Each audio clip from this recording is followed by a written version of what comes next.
Diz assim a santa palavra do nosso Deus, capítulo 1, verso 3: Graça a vós outros e paz, da parte de Deus nosso Pai e do nosso Senhor Jesus Cristo, o qual se entregou a si mesmo pelos nossos pecados, para nos desarraigar deste mundo perverso, segundo a vontade de nosso Deus e Pai, a quem seja a glória pelos séculos dos séculos. Amém. Feche os olhos e oremos ao nosso Deus. Senhor Deus, é com temor e tremor que nos acheguemos diante de Ti. Nosso Senhor Deus, nós pedimos primeiramente perdão pelos nossos pecados, que o Senhor nos ajude em nossas fraquezas, limitações. Pedimos, ó Pai, que a Tua graça esteja sobre nós, ó Deus, sobre a minha vida.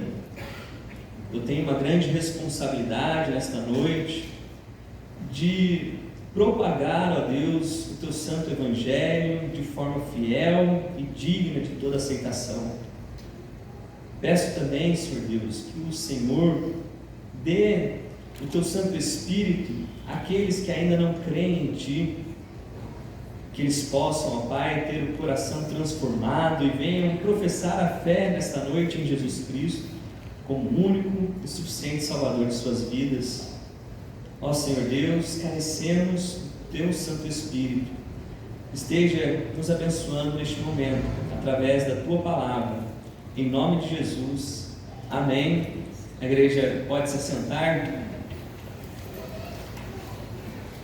Meus irmãos, o tema do sermão nesta noite é as bênçãos que recebemos da parte de Deus, o nosso Pai, e do nosso Senhor Jesus Cristo. Vou repetir: as bênçãos que recebemos da parte de Deus, o nosso Pai, e de nosso Senhor Jesus Cristo.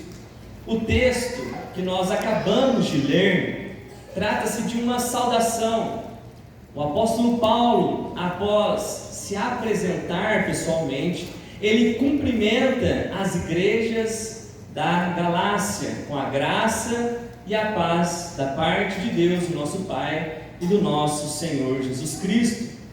A graça e a paz era um cumprimento típico do apóstolo Paulo quando escrevia as suas epístolas.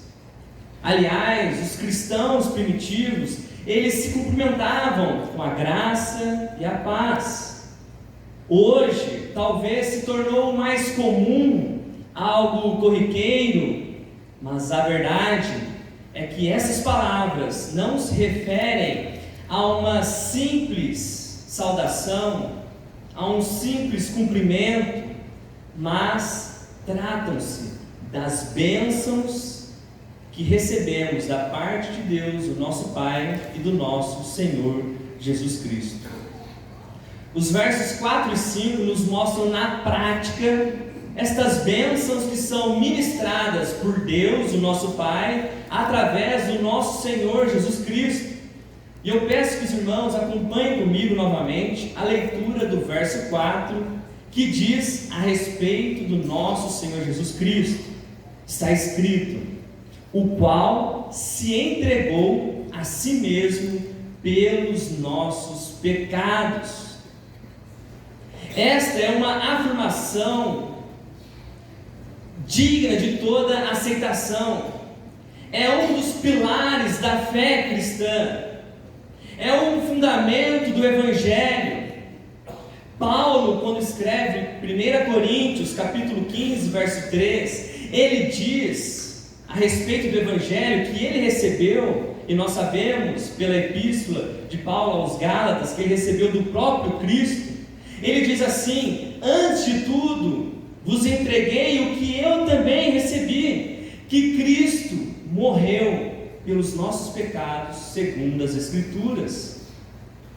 Se não crermos nestas verdades, que Jesus Cristo morreu pelos nossos pecados, somos os mais infelizes dos homens. Nenhuma esperança há para nós. continuaríamos o nosso percurso em direção ao inferno, estaríamos perdidos, mortos eternamente, e a ira do Deus Todo-Poderoso permaneceria sobre nós, pois Deus é santo e justo, não tolera o pecado. Salmo 130 diz assim: Senhor, se observares as iniquidades, quem, Senhor, pode subsistir? Se Deus, Ele sondasse o mais íntimo do homem, os seus pensamentos, aquilo que está no seu coração, se Ele levasse em conta todos os seus pecados, quem poderá subsistir a Deus? Por este motivo foi necessário o nosso Senhor Jesus Cristo se entregar pelos nossos pecados, e esta é a única e suficiente razão para o pecador ser justificado diante de Deus. E ser justificado é ser declarado justo, inocente, sem culpa, santo. Meus irmãos, as boas obras não podem perdoar pecados. E detalhe, muitas vezes estas boas obras que nós praticamos são acompanhadas de pecado. Ajudamos o próximo com interesse, fazemos alguma boa ação para se aparecer. As nossas motivações e inclinações são más, esta é a verdade. Se colocássemos em uma balança todos os nossos atos bons de um lado e do outro todos os nossos atos maus, certamente os nossos atos maus prevaleceriam. E mais, a lei também não pode perdoar os nossos pecados. Pelo contrário, Paulo diz aqui nesta epístola que a lei, ela nos conduz para Cristo. Na verdade, a lei, ela realça ainda mais os nossos pecados, porque aquele que não cumpre uma vírgula da lei já se torna culpado. É por este motivo que precisamos de um Salvador. Moisés e nenhum outro sacerdote ofereceria a si mesmo como sacrifício. Antes, eles ofereciam cordeiros para serem sacrificados. Mas aqui neste verso, Paulo, ele exalta a superioridade de Cristo sobre Moisés, os sacrifícios, a lei, porque Cristo, Ele mesmo se entregou como sacrifício pelos nossos pecados. Portanto, o problema dos nossos pecados não pode ser resolvido de outra forma a não ser por meio da entrega voluntária do nosso Senhor Jesus Cristo. E ainda, eu gostaria de destacar um outro ponto nesta afirmação. Quando Paulo diz, Jesus Cristo se entregou pelos nossos pecados, podemos lembrar das palavras do nosso Senhor Jesus no Evangelho de João, a respeito da sua própria vida. Jesus, ele diz, ninguém atira de mim, pelo contrário, eu espontaneamente a dou. Tenho autoridade para a entregar e também para reavê-la, e este mandato recebi de meu Pai. João capítulo 10, verso 18. Este verso nos mostra que a entrega de Jesus é algo voluntário, espontâneo. Cristo, meus irmãos, não foi constrangido, forçado a se entregar, mas Ele mesmo quis livremente se doar. Ninguém por si mesmo poderia arrancar a vida de Jesus.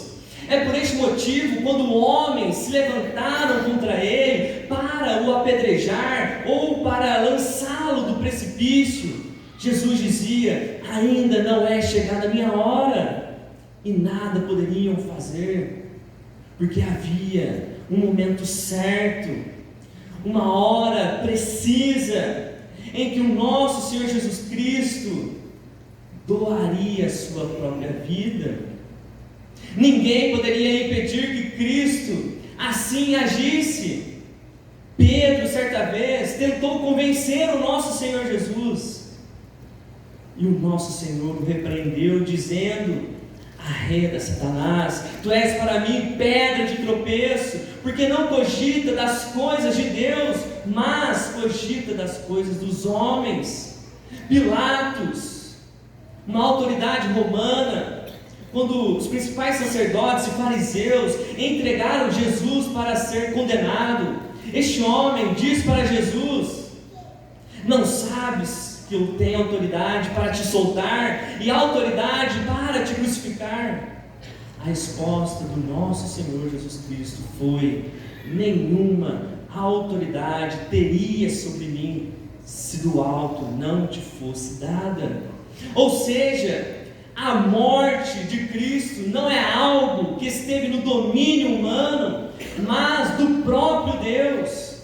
A morte de Cristo só foi possível porque o próprio Cristo se entregou de maneira voluntária, espontânea.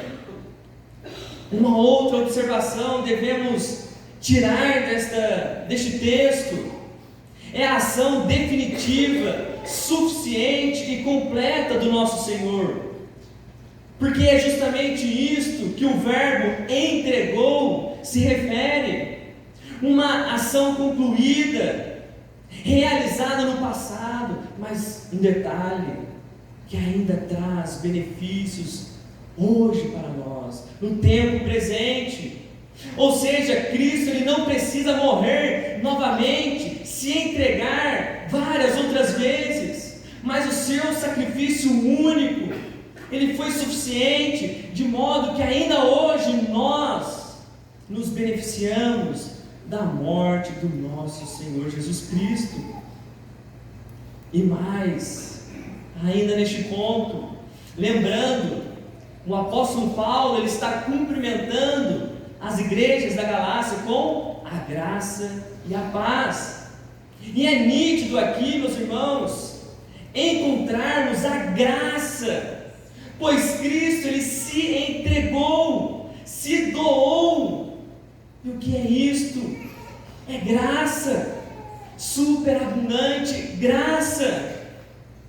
Porque veja o que Paulo diz ao escrever a sua epístola aos Romanos, no capítulo 5, versos 7 e 8: dificilmente alguém morreria por um justo, pois poderá ser que por um bom alguém se anime a morrer, mas Deus, Ele prova o seu próprio amor para conosco, pelo fato de ter Cristo morrido por nós, sendo nós ainda pecadores. Quem poderia morrer por um bandido? Quem poderia morrer por alguém condenado à morte por causa de suas ações más? Quem poderia morrer no lugar de um pecador mau, perverso, como eu e você? Quem? Somente Cristo. E isto é graça, porque ninguém merecia, mas por graça, Cristo se entregou. Agora perceba a lógica do texto. Paulo, ele diz o motivo por que Cristo se entregou. Diz assim: o qual se entregou a si mesmo pelos nossos pecados. Foi por causa dos nossos pecados que Cristo se ofereceu como sacrifício. E com pecado aqui, Paulo tem em mente a desobediência da lei, pois ele diz lá no capítulo 3 desta epístola, no verso 22, que as Escrituras encerrou tudo debaixo do pecado. E a ideia é que diante da lei de Deus, todo mundo, toda a humanidade está debaixo de condenação por causa dos seus próprios pecados. Daí a necessidade de Cristo se entregar. Porque através da lei é que vem o pleno conhecimento do pecado, e pela lei ninguém será justificado diante de Deus, pois se a nossa justiça diante de Deus vier pela lei, Paulo ele diz que a morte de Cristo é vã, é inútil. Ora, se o homem pudesse se salvar através da lei, por meio de suas obras, não teria sentido do nosso Senhor Jesus Cristo vir ao mundo e se entregar, morrer pelos nossos pecados. Mas é justamente por não sermos justificados por nós mesmos, através da lei, é que Cristo morreu. Além disto, Paulo também tem em mente, com respeito ao pecado, as obras da carne, porque Paulo, ele diz nesta epístola, no capítulo 5, verso 19 a 21, as obras da carne são prostituição, impureza, lascívia, idolatria, feitiçaria, inimizades, porfias, ciúmes, iras, discórdias, dissensões, facções, invejas, bebedices, glutonarias e coisas semelhantes a estas, a respeito das quais eu vos declaro, outrora vos preveni, que não herdarão o reino de Deus os que tais coisas praticam. Então vejam, é por essa causa então que o nosso Senhor Jesus Cristo, ele se entrega, ele morre no madeiro, é por causa dos nossos pecados, por essas obras más. Se não fosse Cristo, o que seria de nós? Certamente todos nós se enquadraria nessas obras da carne, as quais Paulo diz, não herdarão o reino de Deus. Meus irmãos, e você que está aqui nesta noite, nos visitando, diante de tal obra de Cristo, nós somos encorajados a confiar firmemente no nosso Senhor, sabendo que a expiação pelos nossos pecados e a justiça perfeita não se encontra em nenhum outro lugar a não ser em Cristo Jesus. Não estamos livres de cometer pecados, pois ainda estamos nesse corpo carnal, limitado. Paulo ele diz nessa mesma epístola que a carne milita contra o espírito milita contra a carne, porque são opostos entre si. Mas o nosso dever diante dessas situações não é buscar meios próprios para resolvermos o problema das nossas fraquezas, das nossas limitações, não é criando regras para evitar certos tipos de pecados, pois nada podemos acrescentar à obra do nosso Senhor. Cristo fez tudo por nós, Ele se entregou pelos nossos pecados. Somos chamados a confiar nesta obra e a andar no Espírito. Veja, um dos problemas das igrejas da Galácia é que perderam de vista esta verdade do Evangelho, e influenciados pelos falsos mestres, eles começaram a acrescentar regras para se tornarem mais justos diante de Deus. E o apóstolo Paulo os repreende duramente no capítulo 3, verso 3: insensatos, tolos, tendo começado pelo Espírito, estejais agora vos aperfeiçoando na carne. Isso indica que os crentes estavam buscando métodos de santificação por si mesmos, especialmente através de leis judaicas, rituais judaicos. Mas não é diferente em nossos dias.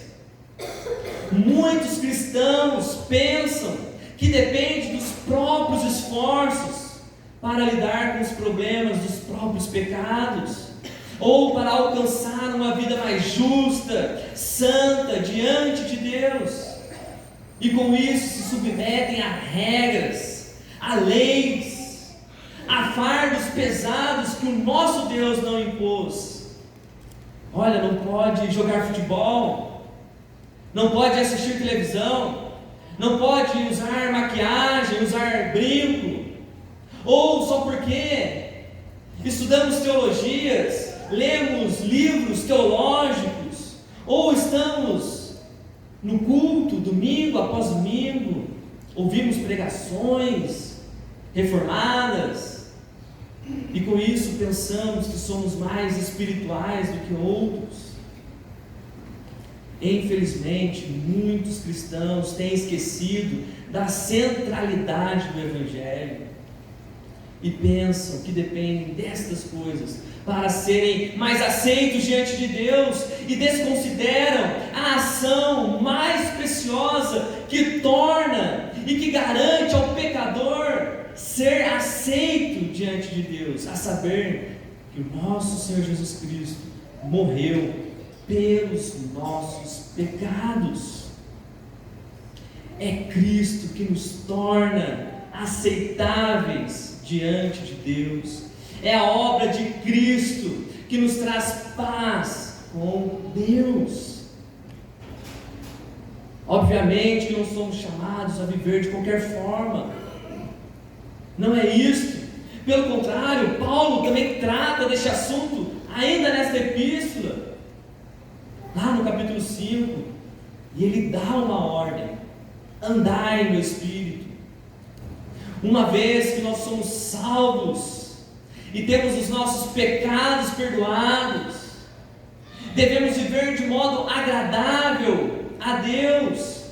E andar no Espírito é produzir, é exibir os frutos do Espírito em nossas vidas: amor, alegria, paz, longanimidade, benignidade, bondade, fidelidade, mansidão, domínio próprio.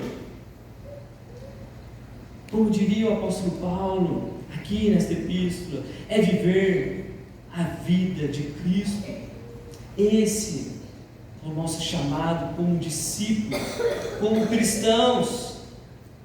Mas se você que está aqui nesta noite ainda não creu em Jesus Cristo como seu único e suficiente Salvador, saiba que somente pela fé em Jesus Cristo é que você pode receber as bênçãos da parte de Deus, do nosso Pai e do nosso Senhor Jesus Cristo.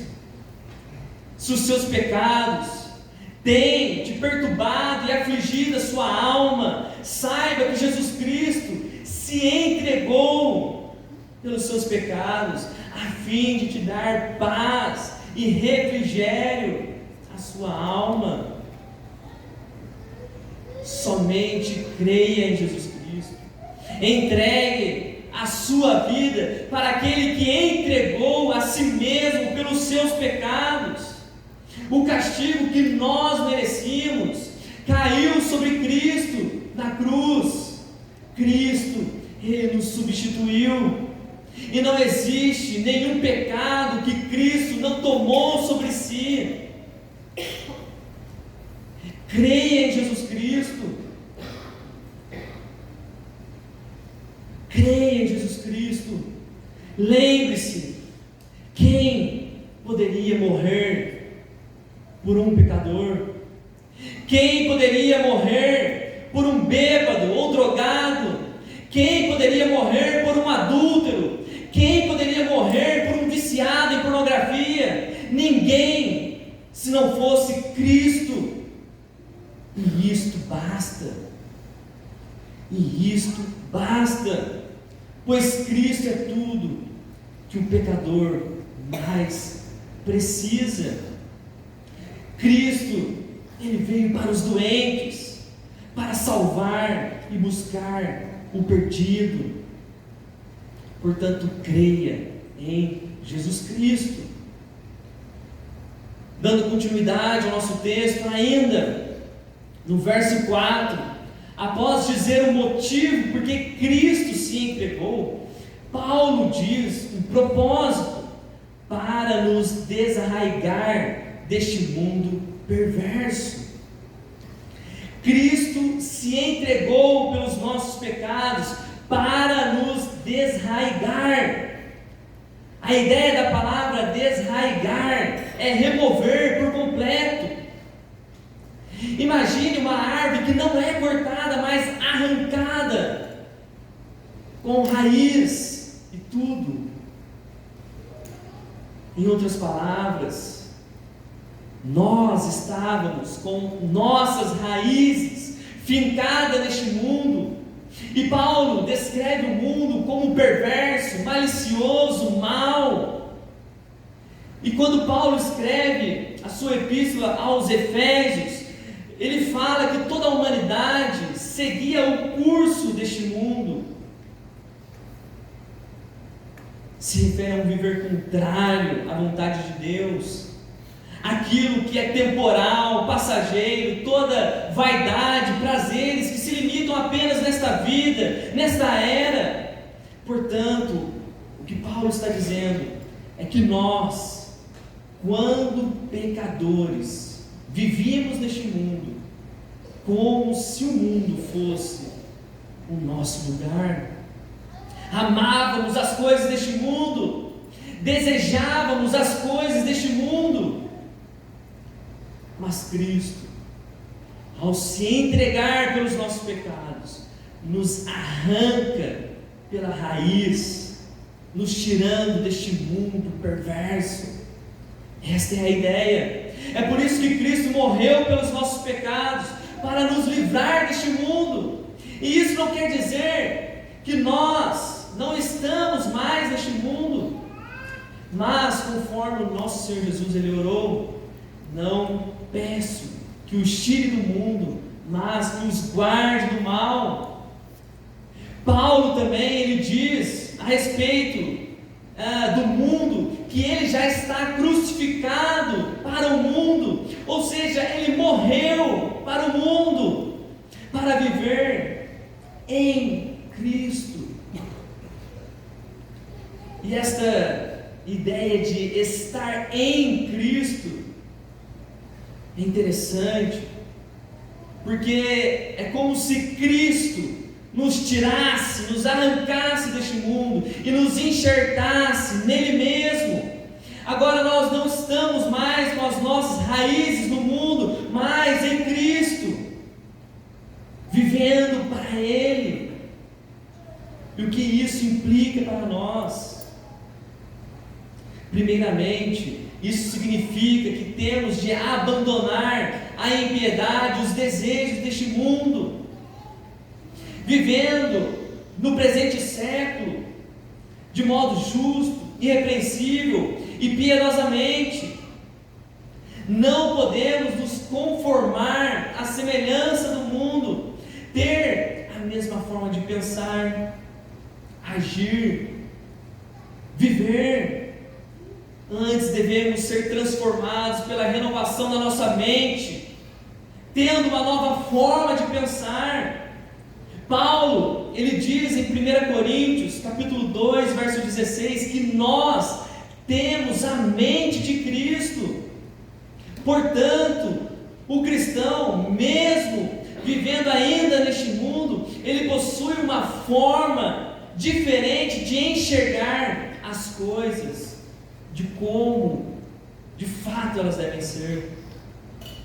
Por exemplo, quanto ao aborto, política, casamento, dinheiro, educação, religião, nós cristãos sabemos a boa, agradável e perfeita vontade de Deus para todas essas coisas. E nós, meus irmãos, Precisamos ter os nossos olhos bem abertos, pois o mundo cada vez mais se torna perverso e mau. Vemos o avanço de ideologias que são totalmente contrárias às vontades do nosso Deus. E, infelizmente, o progressismo, o liberalismo teológico, eles têm entrado dentro das igrejas. E por esta causa, muitos não conseguem enxergar a gravidade do que está acontecendo, tanto no mundo como dentro de muitas igrejas. Mas este é um retrato dos últimos dias. Paulo disse isto para Timóteo. Ora, o Espírito afirma expressamente que nos últimos dias alguns apostatarão da fé por obedecerem a espíritos enganadores, ensinos de demônios. 1 Timóteo 4:1. Sim, muitos têm abraçado ensinos de demônios. Cuidado com aquilo que ouvimos e de quem ouvimos, ainda mais quando a mensagem está centralizada no ego humano. São palavras humanistas, hedonistas, palavras que trazem glória para o homem e não para Deus. Mas, tragicamente, é justamente nessas igrejas onde o evangelho falso, mais inclusivo, ideológico é pregado. É nessas igrejas que vemos superlotadas. São igrejas que mais crescem. Isso é o resultado dos últimos tempos, porque os homens detestam a sã doutrina e procuram mestres e pastores conforme as suas próprias cobiças e paixões. Essa é a razão de termos inúmeros mestres com mensagens de todos os tipos para agradar ouvintes de todos os tipos. E com isso, muitos cristãos não têm sido mais luz neste mundo, nem sal nesta terra, porque aqueles que se dizem cristãos não têm odiado o mundo, antes têm se conformado com ele, têm amado o mundo, não desejam a Cristo, e sim o bem pessoal, não querem o céu, mas querem constituir as suas vidas aqui nesta terra, como se este mundo fosse o melhor lugar para se viver. Entretanto, é questão de tempo, e o mundo e tudo que nele há perecerá. Somos chamados a viver cada momento, sabendo que estamos no mundo, mas não fazemos parte mais deste mundo, porque Cristo nos tirou deste mundo perverso. E você, cristão, quero te encorajar, trazendo à sua memória o dia do seu batismo, o dia que você declarou publicamente que morreu para o mundo e que vive para Cristo, ao passar pelas águas do batismo. Portanto, viva cada momento de modo digno da sua profissão de fé, sendo fiel ao pacto que você fez diante de Deus e diante da igreja, o qual simboliza a sua morte, crucificação para o mundo e vida para Cristo. Somos diariamente chamados a carregar a cruz, mesmo que isso resulta em perdas aqui nas coisas deste mundo, amizades, prazeres momentâneos. Mas, conforme as palavras do nosso Senhor Jesus Cristo, o que vale ganhar o mundo inteiro e perder a sua alma? Não busquem tesouros para si, que se corrompem, onde o ladrão rouba. Busquem primeiramente o reino de Deus juntem tesouros eternos, que Cristo seja tudo para nós. E se você que aqui está ainda não creu em Jesus Cristo e tem ouvido essas palavras, e o Espírito Santo tem te incomodado, se arrependa dos seus pecados, creia em Jesus Cristo, porque a vida sem Cristo é a maneira mais inútil, miserável e perversa de se viver. É justamente dessa forma como o mundo vive, buscando esperança na bebida, nas paixões carnais, sexo, drogas. Mas todas essas coisas são passageiras, assim como o mundo, porque o homem foi criado para a eternidade, e somente aquilo que é eterno pode satisfazer o homem. Nós temos uma alma e prestaremos contas diante de Deus, ou iremos para a condenação eterna, para o inferno, ou para o céu com o nosso Senhor Jesus Cristo.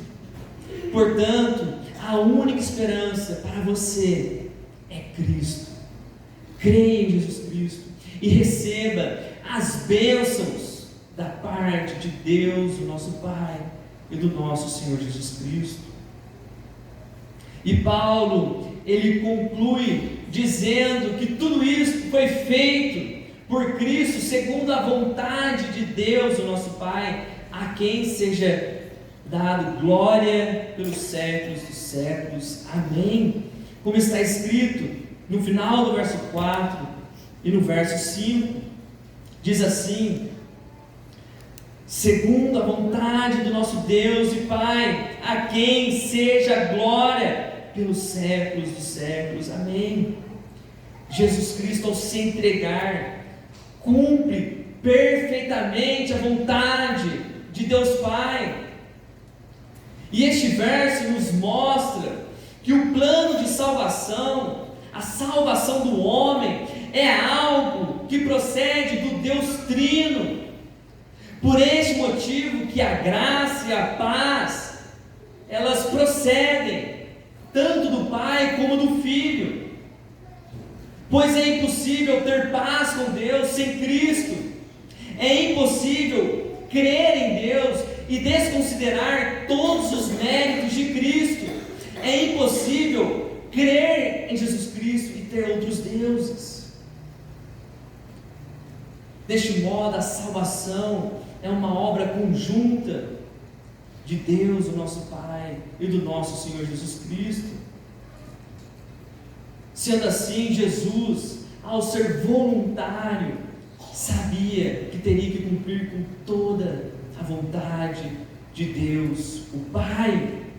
E era da vontade de Deus, o Pai, que Cristo viesse ao mundo, nascesse de uma mulher, nascesse sob a lei, para resgatar aqueles que estavam sob a lei, a fim de nos dar a adoção de filhos. E o preço que Cristo pagou como resgate é o seu próprio sangue.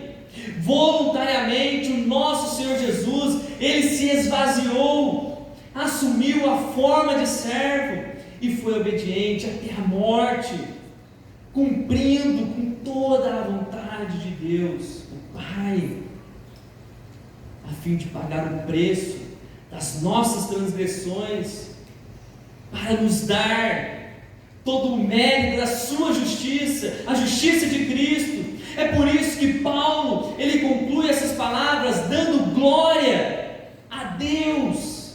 Glória seja dada a Deus pelos séculos e séculos. Amém.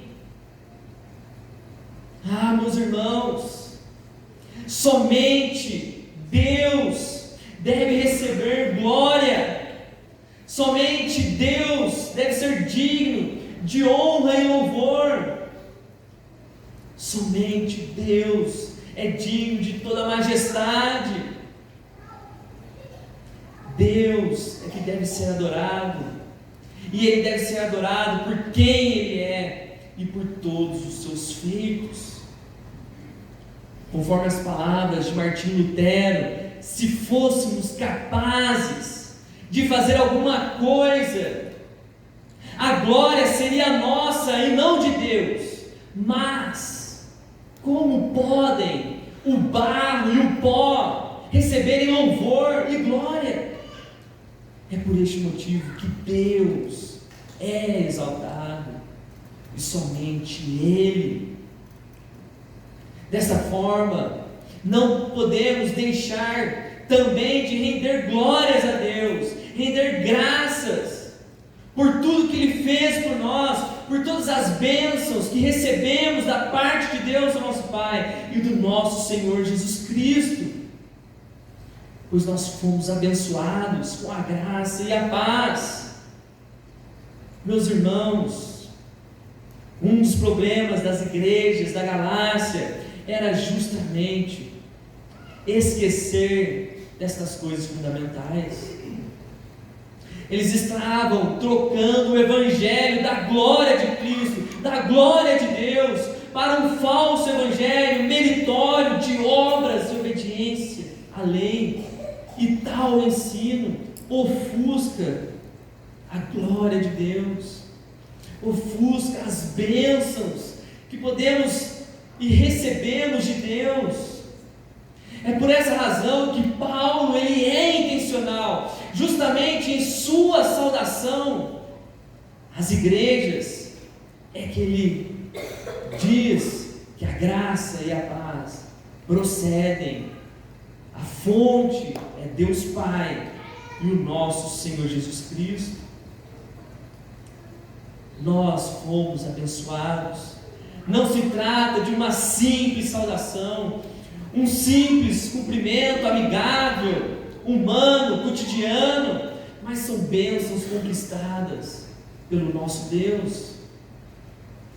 E precisamos analisar o nosso coração neste momento. Por que não temos dado graças a Deus? Por que não temos dado glória ao nosso Deus, pela graça e a paz que nós recebemos? Talvez, se nós não estamos sendo gratos, é porque temos perdido, assim como os crentes da Galácia, os méritos de Cristo e de Deus Pai. E isto acontece quando nós achamos que podemos fazer algo, quando nós nos esforçamos para alcançar uma vida santa e justa diante de Deus através dos nossos próprios esforços. E isso também acontece quando nós estamos mais preocupados com as coisas deste mundo. Mas, nesta noite, somos lembrados destas bênçãos que recebemos da parte do nosso Deus e Pai e do nosso Senhor Jesus Cristo, a fim de que sejamos gratos, a fim de viver uma vida agradável a Deus. Este é o nosso chamado nesta noite. Eu gostaria de pedir que toda a igreja se colocasse de pé e novamente oraremos ao nosso Deus, e em seguida, em resposta a esta palavra, louvaremos ao nosso Deus, porque Ele é digno de toda glória e de todo louvor. Oremos ao nosso Deus. Ó Senhor Deus, que privilégio que nós recebemos de Ti. Rendemos graças ao Senhor, primeiramente, porque nós só podemos nos achegar até Ti, só podemos chamar o Senhor de Pai, porque Jesus Cristo, Ele se entregou pelos nossos pecados, morreu uma dura morte, Ele foi pendurado no madeiro, a pior condenação naquela época para um homem perverso, mas o nosso Senhor, Ele é santo, Ele não tinha nenhum pecado, ele era justo, mas ele voluntariamente se doou, se colocou em nosso lugar, nos substituiu naquele madeiro. E rendemos graças a Ti, portanto, por Jesus Cristo, por esta obra maravilhosa, realizada somente por Ele. Somente o Senhor foi capaz de entregar a própria vida por um injusto, por um perverso, por um pecador miserável. Nenhum homem nesta terra teria esta coragem, até porque não é bom o suficiente. Mas rendemos graças a Jesus Cristo, rendemos graças ao Pai, ao Senhor, rendemos graças ao Teu Santo Espírito, que nos conduz em toda a verdade. Obrigado, Senhor Deus, por abrir os nossos olhos, para crermos na pregação do Evangelho. Isto não vem de nós também, é dom de Deus. Obrigado, Senhor Deus, pela graça e pela paz, em nome de Jesus. Amém.